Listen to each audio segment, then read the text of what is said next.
also the same thing that Krishna has been preaching or presenting this far in the Gita, which is a combination of cognitive and behavioral aspects of living, right? And so cognitive meaning internal, mindful, like you're regulating and training your mind through the cultivation of knowledge, which is Sankhya, right? And also, we have seen in the second chapter, Krishna introduces this concept that once you understand this knowledge, normal results from understanding it is that your life is transformed, right? And so your actions start looking differently. He's not just saying, oh, just action is important, and then whatever happens internally doesn't matter so much, or vice versa. Only internal detachment is what matters, and it doesn't matter what you do in the world. No, Krishna is really marrying these two concepts and really making us understand how it's so important for us to become saintly and pure inside, and how that needs to be reflected on the way that we act in this world, in the relationships that we have, in the work that we do, in the way we speak, in the way we act behind closed doors, right? The way we study, the way we actually want to understand these words and flesh out apparent contradictions and why. And then all these things will hopefully, bring us closer to a deeper understanding. And in this way, our internal world and our external world become one. And when we think about it, that's really what a true yogi is described as.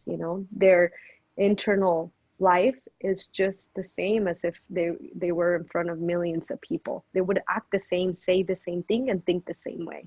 And so we see here how Krishna is really continuing with that mood of highlighting the importance of both, of action or karma yoga, doing things in this world, and how he thinks that's really important, because by staying committed to duty, we become regulated.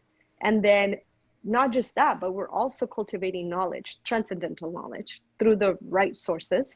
And then by the increasing, I guess, of this knowledge or deepening of this knowledge, then your action also starts becoming more pure and helpful for spiritual life or self realization. And so here, text 4, chapter 5, Krishna is really making it very clear. It's like only the ignorant, only people that really don't know, they're like less intelligent, like Bala, children, to Grams explained, they speak of karma yoga as being different from Sankhya. So it really shouldn't be different, because if you're doing the work correctly, whatever you're learning should be mirrored by your actions. And even if you need to do your duty and still be attached, that's okay. As long as you're continuing to cultivate that knowledge, eventually you're going to still do your duty and not be attached, as we have heard from the third chapter, where Krishna explains how even somebody that's perfectly situated in knowledge, and they understand that I no longer have to do anything, they still engage in action for setting an example for other people. And then he gave himself as the greatest example, right? How being the supreme person, he doesn't need to be working in this world or engaged, but he still does, because he is the greatest example. And if God is not going to set a good example, then why would he be hypocritical to expect everybody else to do what he's not doing? No, we see how Krishna is really in the trenches with us. It's like he puts himself here so we're able to connect with him, but at the same time, never lose sight of where we're going. Yeah, text 4 makes it very clear. We should not think of karma yoga as being different from Sankhya. They should be married. They should be hand in hand, just like faith and works are one.